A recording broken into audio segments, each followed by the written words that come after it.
प्रधानमंत्री नरेंद्र मोदी ने zero budget आधारित प्राकृतिक खेती सहित कृषि और खाद्य प्रसंस्करण के विभिन्न मुद्दों पर दिया जोर।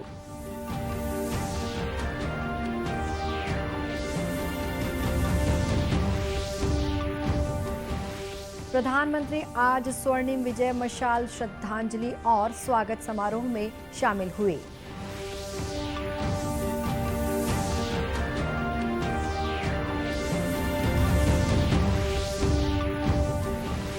राज्यपाल अनुसुईया उइके ने पर्यावरण तीर्थ प्रकल्प अभियान का शुभारंभ किया।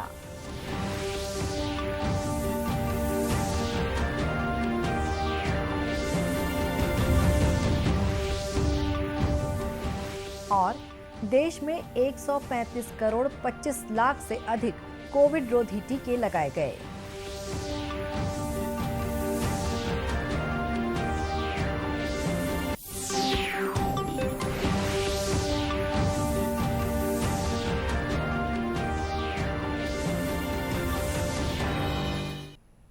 नमस्कार, आप देख रहे हैं दूरदर्शन समाचार। मैं हूं शुभ्रा भट्टाचार्य। अब समाचार विस्तार से। प्रधानमंत्री नरेंद्र मोदी ने जीरो बजट आधारित प्राकृतिक खेती सहित कृषि और खाद्य प्रसंस्करण के विभिन्न मुद्दों पर जोर दिया है। वीडियो कॉन्फ्रेंस के माध्यम से गुजरात के आणंद में कृषि और खाद्य प्रसंस्करण पर राष्ट्रीय सम्मेलन को संबोधित करते हुए प्रधानमंत्री ने कहा कि जीरो बजट आधारित प्राकृतिक खेती और कृषि तथा कृषि आधारित स्वच्छ ऊर्जा को बदलने में प्रौद्योगिकी की अहम भूमिका है। श्री मोदी ने कहा कि प्राकृतिक खेती के इस आंदोलन में देश के 8 करोड़ से अधिक किसान जुड़े हुए हैं। उन्होंने कहा कि सम्मेलन के नतीजों से देश भर के किसान लाभान्वित होंगे। गुजरात के आणंद में 3 दिन का शिखर सम्मेलन मंगलवार को शुरू हुआ। हमारे पास टेक्नोलॉजी की ताकत है, कितने साधन हैं, मौसम की भी जानकारी है। अब तो हम किसान मिलकर के एक नया इतिहास बना सकते हैं। दुनिया जो ग्लोबल वार्मिंग को लेकर के परेशान है, उसका रास्ता खोजने में भारत का किसान अपनी परंपरागत ज्ञान के द्वारा उपाय दे सकता है। हम मिलकर के कुछ कर सकते हैं। भाइयों और बहनों, नेचुरल फार्मिंग से जिन्हें सबसे अधिक फायदा होगा वो है हमारे देश के 80% छोटे किसान। वो छोटे किसान जिनके पास 2 हेक्टेयर से भी कम भूमि है। इनमें से अधिकांश किसानों का काफी खर्च केमिकल फर्टिलाइजर पर होता है। अगर वो प्राकृतिक खेती की तरफ मुड़ेंगे तो उनकी स्थिति और बेहतर होगी। सम्मेलन को संबोधित करते हुए केंद्रीय गृह मंत्री अमित शाह ने कहा कि प्रधानमंत्री की परिकल्पना से प्रेरित होकर सरकार किसानों के कल्याण के लिए काम कर रही है। सरकार उत्पादकता में वृद्धि सुनिश्चित करने के लिए प्रतिबद्ध है। सरकार ने कृषि क्षमता को बढ़ाने और किसानों की आय को बढ़ाने के लिए कई कदम उठाए हैं। सम्मेलन में केंद्रीय कृषि मंत्री नरेंद्र सिंह तोमर, गुजरात के राज्यपाल आचार्य देवव्रत, गुजरात के मुख्यमंत्री भूपेंद्र पटेल और उत्तर प्रदेश के मुख्यमंत्री योगी आदित्यनाथ भी मौजूद थे। 3 दिवसीय सम्मेलन में 5000 से अधिक किसानों ने भाग लिया और हजारों अन्य किसान वर्चुअल माध्यम से इस सम्मेलन से जुड़े रहे। प्रधानमंत्री नरेंद्र मोदी आज नई दिल्ली में राष्ट्रीय युद्ध स्मारक पर आयोजित स्वर्णिम विजय मशाल श्रद्धांजलि और स्वागत समारोह में शामिल हुए। 1971 के युद्ध में भारत की विजय और बांग्लादेश के निर्माण की 50वीं वर्षगांठ से संबंधित स्वर्णिम विजय वर्ष समारोहों की शुरुआत करते हुए पिछले वर्ष 16 दिसंबर को प्रधानमंत्री ने राष्ट्रीय युद्ध स्मारक पर अनंत ज्वाला से स्वर्णिम विजय मशाल जलाई थी। उन्होंने 4 अन्य मशाल भी जलाई थी, जिन्हें 4 अलग अलग दिशाओं में यात्रा करनी थी। समारोह के दौरान इन चारों मशालों का राष्ट्रीय युद्ध स्मारक पर प्रधानमंत्री द्वारा अनंत ज्वाला में विलय कर दिया गया। ये चारों मशालें सियाचिन, कन्याकुमारी, अंडमान निकोबार द्वीप समूह, लोंगेवाला, कच्छ के रण और अगरतला सहित समूचे देश में यात्रा कर नई दिल्ली पहुंची हैं। इन मशालों को 1971 युद्ध से संबंधित प्रमुख क्षेत्रों और वीरता पुरस्कार के विजेताओं के गृह नगरों में भी ले जाया गया था। प्रधानमंत्री ने राष्ट्रीय समर स्मारक पर पुष्पांजलि अर्पित की।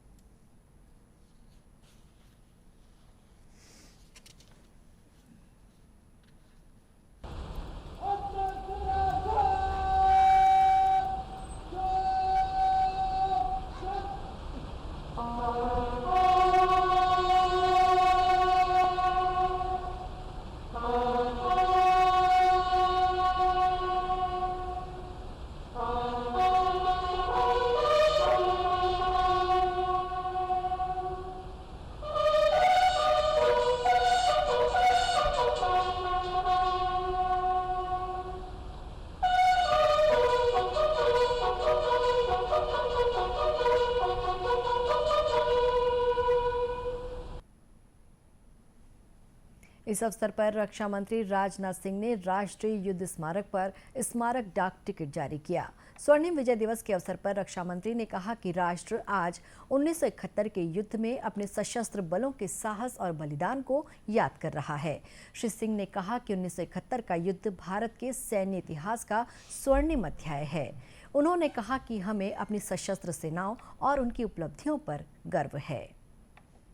भारत की पाकिस्तान पर ऐतिहासिक विजय के 50 वर्ष पूर्ण होने के उपलक्ष्य में राजधानी रायपुर सहित प्रदेश भर में अनेक कार्यक्रम आयोजित किए जा रहे हैं। रायपुर के महंत लक्ष्मी नारायण दास महाविद्यालय में विजय दिवस समारोह का आयोजन किया गया। इस अवसर पर छत्तीसगढ़ के शहीद अरविंद दीक्षित, शहीद अरुण केशव सप्रे, शहीद सुशील मसीह और शहीद योगेश्वर दास के परिजनों को सम्मानित किया गया। कार्यक्रम में सेवानिवृत्त लेफ्टिनेंट कर्नल JSS कक्कड़ भी शामिल हुए। इस मौके पर श्री कक्कड़ ने कहा कि देश में जवानों की कुर्बानी को याद किया जाता है तो जवानों की हौसला अफजाई होती है। कुर्बानी को इज्जत दी जाती है तो उससे उनकी हौसला अफजाई होती है और एक अच्छी ट्रेडिशन है, हर कंट्री में है, हमारे कंट्री में भी शुरू हुआ है। और ये मैं खुद एक आर्मी ऑफिसर हूँ जो पार्टिसिपेट किया था, मुझे बहुत सेटिस्फेक्शन मिल रहा है अपने मुल्क के लिए कि आज उन्होंने इतना सुंदर हमारे को इज्जत दी है, बख्शी है। उसके वो ये अगली पीढ़ी के लिए बहुत मोटिवेटिंग फैक्टर होगा। श्री कक्कड़ ने यह भी कहा कि राजनीति धर्म, संप्रदाय और जाति से ऊपर राष्ट्र हित होता है, इससे आगे कुछ भी नहीं। ओनली नेशन फर्स्ट, राजनीति धर्म का आपकी जात से ऊपर आपका देश है, उसके ऊपर कुछ भी नहीं है। जो भी आपको जब करते हैं देश को देखिए कि मैं इस पार्टी में या इस कार्य में जा रहा हूँ, मेरी चादर इधर है, क्या ये देश के हित में है? नहीं है तो स्टॉप इट।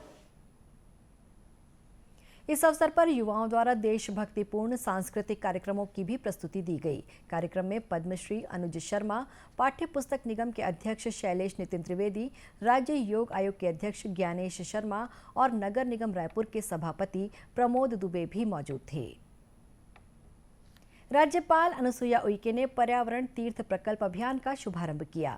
इसके तहत प्लास्टिक मुक्त भारत बनाने के लिए खारून नदी स्थित महादेव घाट में मंत्रोच्चारण के बीच पीपल के पौधे रोपित किए गए। इस मौके पर आरती कर नदी के जल का संरक्षण और जीवन शैली से प्लास्टिक के सामानों का त्याग करने के लिए लोगों को जागरूकता की शपथ दिलाई। इस अवसर पर राज्यपाल ने कहा कि पर्यावरण जीवन के लिए महत्वपूर्ण है। इसी दृष्टि को ध्यान में रखते हुए प्रधानमंत्री नरेंद्र मोदी ने पर्यावरण के प्रति जागरूकता के लिए लोगों से आह्वान किया और पर्यावरण तीर्थ प्रकल्प अभियान का नाम दिया।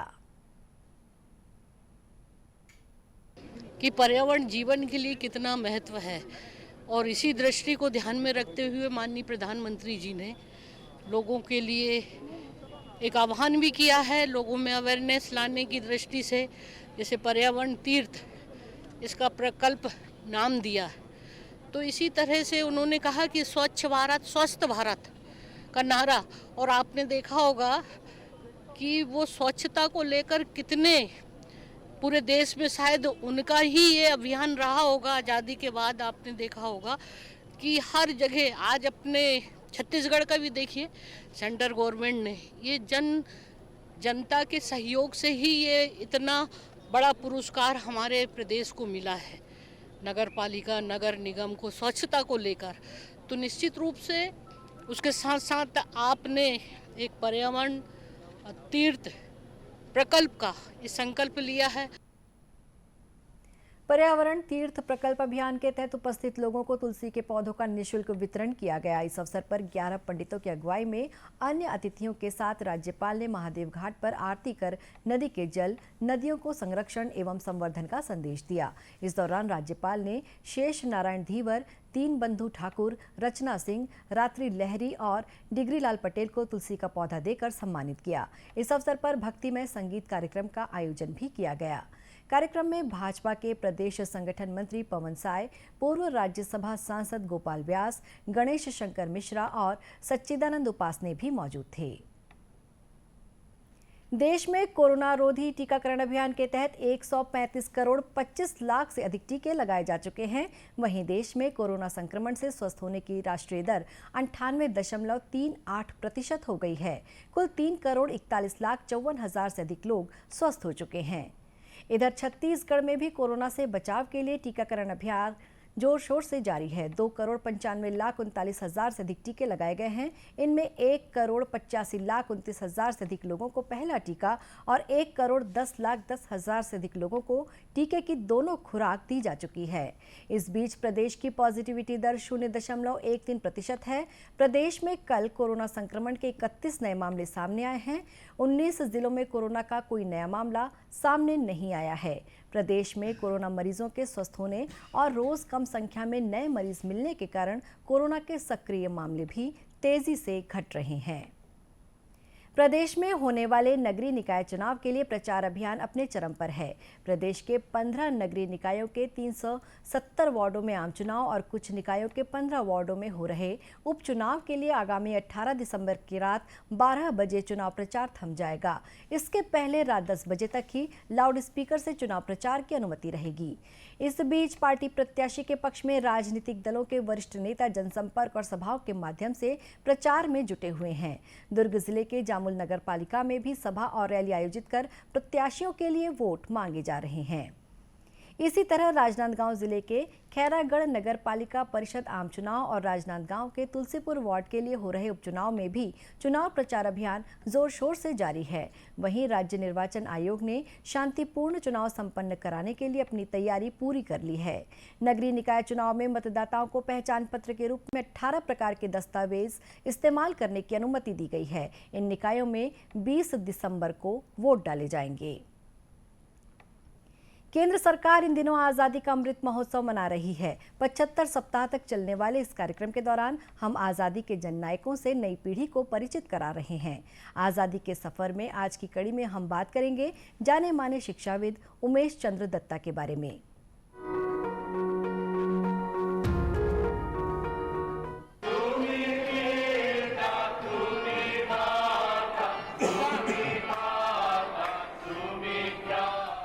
आज हम स्मरण कर रहे हैं जाने माने शिक्षाविद, लेखक और पत्रकार उमेश चंद्र दत्ता को।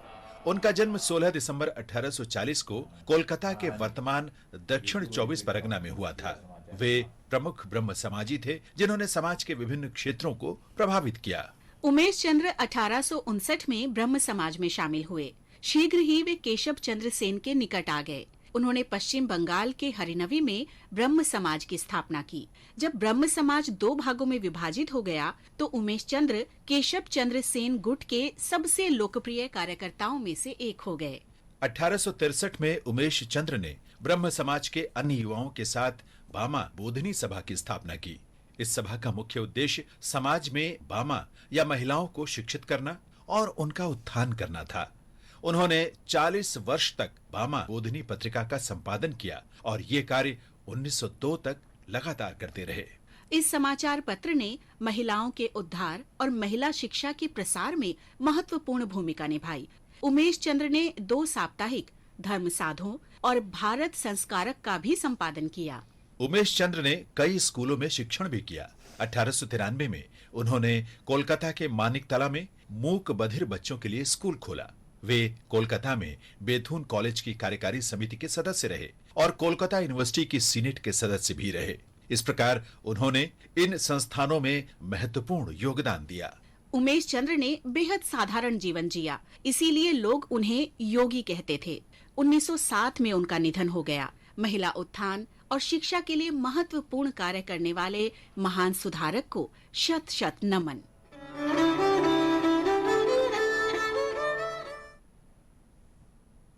इसी के साथ ये समाचार बुलेटिन समाप्त हुआ। नमस्कार।